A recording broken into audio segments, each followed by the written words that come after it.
Beijing's worst nightmare isn't a carrier strike group in the South China Sea, it's a continent they can't touch. Picture this, the Pacific is on fire. First island chain defenses have been breached. Conventional forces are reeling. But in the south, a fortress remains. A massive, unconquerable landmass that serves as the unsinkable aircraft carrier for the entire Western world. China knows they can't take it. They know they can't break it. And that is exactly why Australia is destined to become the iron core of a Pacific NATO. The shield that breaks the sword of authoritarian expansion. Welcome to the doctrine of war. Today we aren't just looking at maps. We are mapping the future of global conflict. We are breaking down why Australia's geographic invincibility makes it the only logical leader for a new grand alliance in the Pacific, and why the tyranny of distance has become the tyranny of defense for anyone foolish enough to challenge it. The unconquerable fortress. To lead an alliance you must first survive the war. And when it comes to survival, Australia is in a league of its own. While nations in Europe or East Asia sit anxiously on the borders of their enemies, staring down tank barrels and rocket batteries, Australia enjoys the single most effective defense system on Earth: distance. The sheer geographic reality of this continent makes it the ultimate staging ground for a Pacific alliance because it is virtually impossible to knock out of the fight. Consider the logistics of an enemy trying to strike the heart of this alliance. Beijing sits roughly 7,000 kilometers from Darwin. That isn't just a line on a map, that is a logistical death sentence. Any invasion fleet or sustainment force would have to cross thousands of kilometers of open ocean, exposed every single second to submarine attacks and airstrikes. Unlike the English Channel on D-Day, which was a mere 150-kilometer hop, the ocean moat protecting Australia is nearly 50 times longer. This creates a sanctuary. While forward bases in Japan or Guam might be saturated by missile barrages in the opening hours of a conflict, Australia's strategic depth allows it to absorb, reorganize, and launch counteroffensives. It possesses a continental interior so harsh that it actively fights alongside the defenders, ensuring that even if an enemy force landed, they couldn't sustain themselves. This is the bedrock of the Pacific NATO concept, a base of operations that cannot be neutralized. The anchor of the Pacific. A Pacific NATO needs more than just a safe harbor, it needs a weapon. And Australia's geography transforms it into a massive offensive pivot point.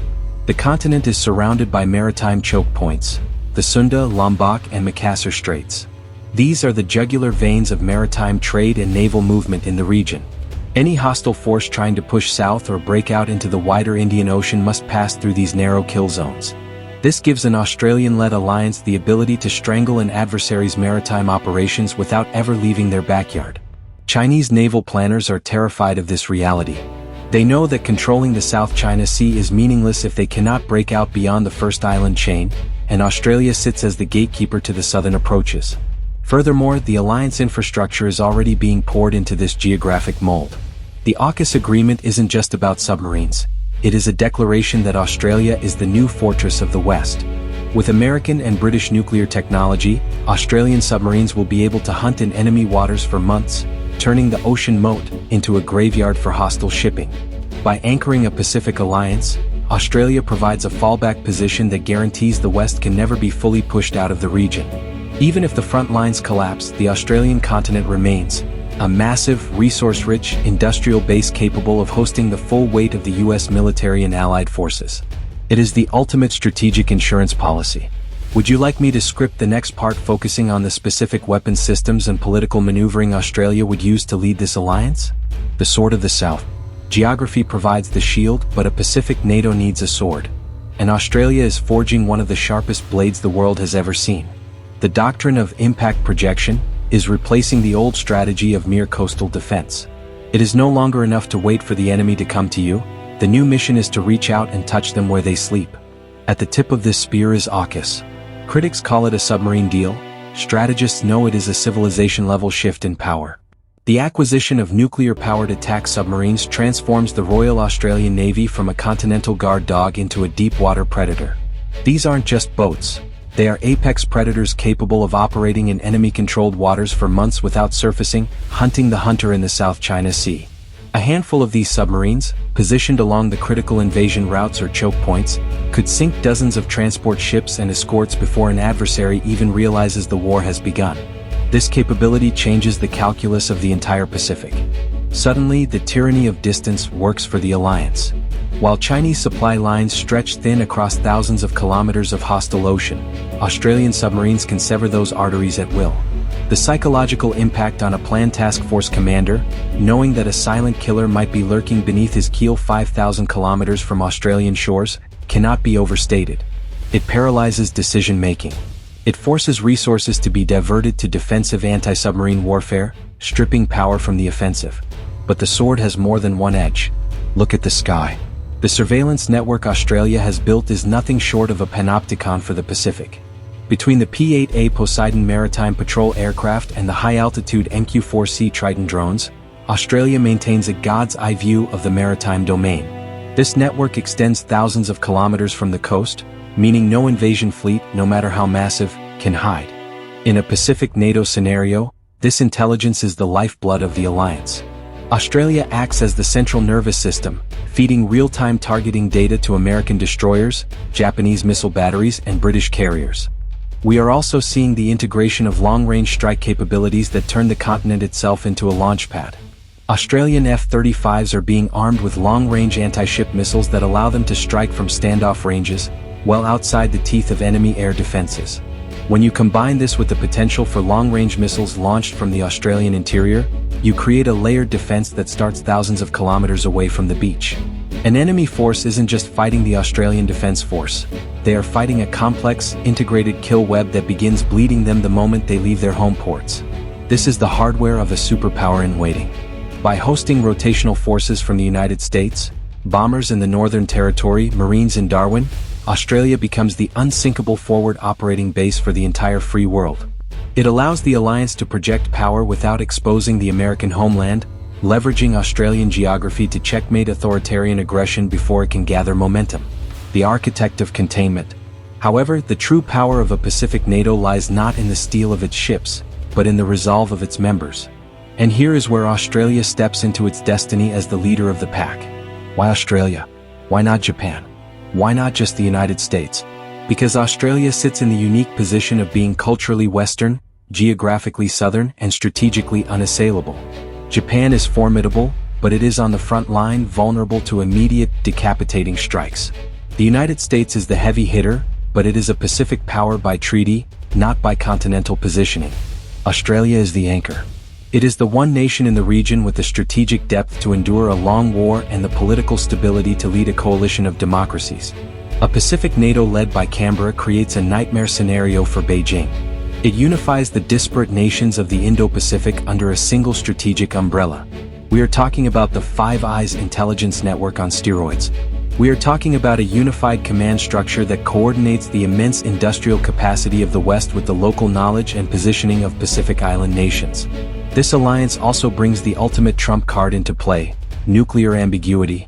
While Australia does not possess nuclear weapons, its intimate integration with the US and UK through mechanisms like AUKUS and AUKUS creates a fog of war that adversaries cannot penetrate. Would Washington or London trade a city for Canberra? The mere existence of that question creates deterrence. Adversaries cannot be certain that a conventional invasion of Australia wouldn't trigger a nuclear response from its allies. This uncertainty is a weapon itself, freezing aggressive ambitions in their tracks. Furthermore, Australia's leadership allows for a dispersed lethality strategy. Instead of relying on a few massive American bases that can be targeted by ballistic missiles, a Pacific NATO would utilize the vast, rugged Australian interior to scatter assets. Logistics hubs, command centers, and airfields can be hidden deep in the outback, protected by thousands of kilometers of empty hostile terrain. An enemy cannot conquer what they cannot find, and they cannot destroy what is spread across a landmass the size of the United States. The political narrative is just as potent. Australia represents the triumph of the Western way of war, reliance on superior training, individual initiative, and technological overmatch, backed by a society of free men and women who refuse to bow to tyranny. History has shown us that when the Anglosphere unites, dictatorships fall. From the trenches of Europe to the jungles of the Pacific, the partnership between Australia, America, and Britain has been the grave of imperial ambition. A Pacific NATO is not just a possibility, it is a necessity. And Australia is the only nation with the geography, the capability, and the will to hold the line. As the world divides into rival camps, the land down under is rising up to become the sentinel of liberty in the east. The message to any would-be conqueror is simple: You can look at the map, you can plot your course, but you will never overcome the tyranny of distance, and you will never break the alliance of the free. The spear of the southern seas. We've established that Australia is the shield, the unbreakable anvil upon which any Chinese aggression would shatter. But a Pacific NATO cannot be built on defense alone. To lead an alliance of this magnitude, you need a spear. You need the capability to project power thousands of kilometers from your shores and strike the enemy where they sleep. And this is where the narrative of helpless Australia dies, and the reality of an Australian military juggernaut begins. For decades, the world viewed the Australian Defence Force as a highly professional, yet auxiliary component of American power. That era is over. Through the lens of the AUKUS agreement and aggressive modernization, Australia is transforming itself into the primary offensive node of the Southern Hemisphere. We aren't just talking about defending the coastline anymore.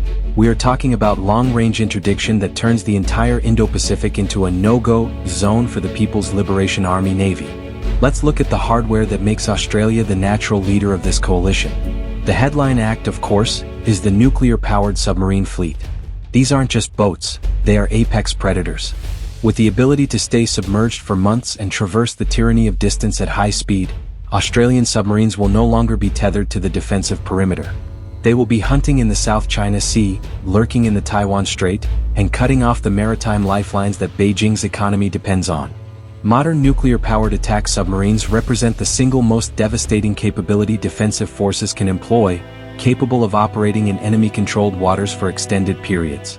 A handful of these assets positioned along invasion routes or trade corridors could sink dozens of ships, crippling an adversary before they even realize the war has begun.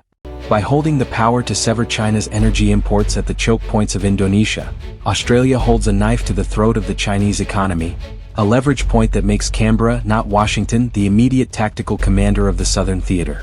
But the spear goes deeper. The Royal Australian Air Force is rapidly becoming the most technologically advanced air power in the region. With the F-35 Lightning II, Australia possesses a fifth-generation stealth capability that allows its pilots to see everything and shoot at anything, long before the enemy knows they are there. Armed with long-range anti-ship missiles, these fighters can strike from standoff ranges where Chinese air defenses struggle to engage effectively. And let's not forget the Ghost Bat, the MQ-28. This isn't American tech, this is Australian ingenuity. A loyal wingman drone designed to fly alongside manned fighters, take the hits, and deal out punishment. It symbolizes exactly why Australia is fitted to lead.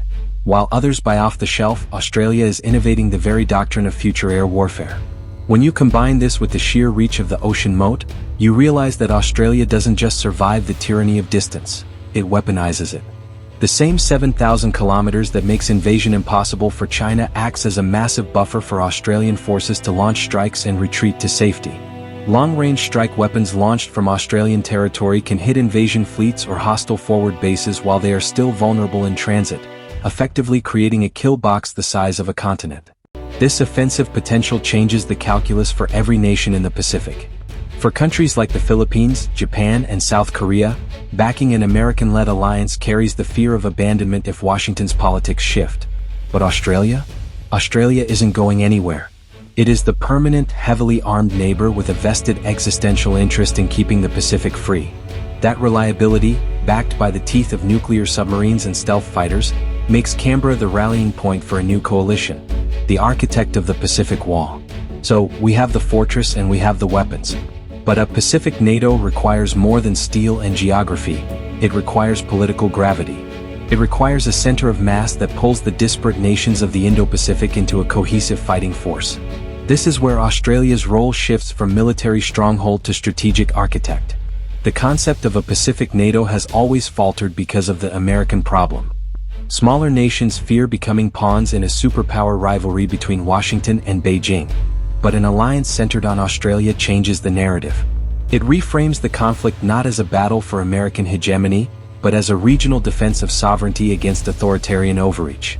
Australia serves as the bridge, Western enough to wield American firepower, but regional enough to understand the nuanced fears of Jakarta, Manila, and Hanoi. China understands this shift. Their strategy emphasizes controlling the South China Sea and Indonesian waters precisely because they fear a consolidated southern front. They know that if Australia successfully integrates its defense posture with Indonesia, the Philippines, and the Pacific Island nations, the first island chain strategy collapses. The blockade becomes total. Imagine the scenario. A Chinese aggression event triggers Article 5 of this new Pacific Pact. It isn't just a carrier strike group moving from Hawaii. It is an immediate, coordinated closure of the Sunda, Lombok, and Makassar Straits, the natural kill zones we discussed earlier. These strait passages represent narrow waters where Australian-led coalition forces can concentrate fire on forces that have no room to maneuver. In this alliance, Australia acts as the logistics superhub. Because the Australian interior is secure from invasion, it becomes the arsenal of the alliance. While forward bases in Okinawa or Guam might be degraded by missile attacks, Australian industry and logistics operate from deep within the sanctuary of the outback, pumping fuel, ammunition, and repair capabilities back to the front lines. The 7.7 million square kilometers of Australian territory become the strategic depth for Japan and the Philippines. Furthermore, the Five Eyes intelligence network provides the nervous system for this body. The maritime domain awareness that Australia maintains is unparalleled. With P-8A Poseidons and Triton drones extending their gaze thousands of kilometers north, Australia provides the God's eye view of the battlefield to its allies. No Chinese fleet moves without Canberra knowing. No surprise attack is possible. This intelligence sharing bonds the alliance, making every member dependent on Australian data for their own survival. Beijing's worst-case scenario is a unified front where an attack on one is an attack on all, anchored by a nation they physically cannot conquer. Every adversary who has contemplated conquering Australia has reached the conclusion that it cannot be done. By extending that cloak of invincibility to its neighbors through a formal alliance, Australia doesn't just protect itself, it breaks the psychological momentum of Chinese expansionism. The Pacific NATO isn't a fantasy. It is the geographic and strategic destiny of the region. And sitting at the head of the table, not as a deputy, but as the commander of the southern flank, is Australia. Secure in its fortress, armed with the latest tech and ready to hold the line.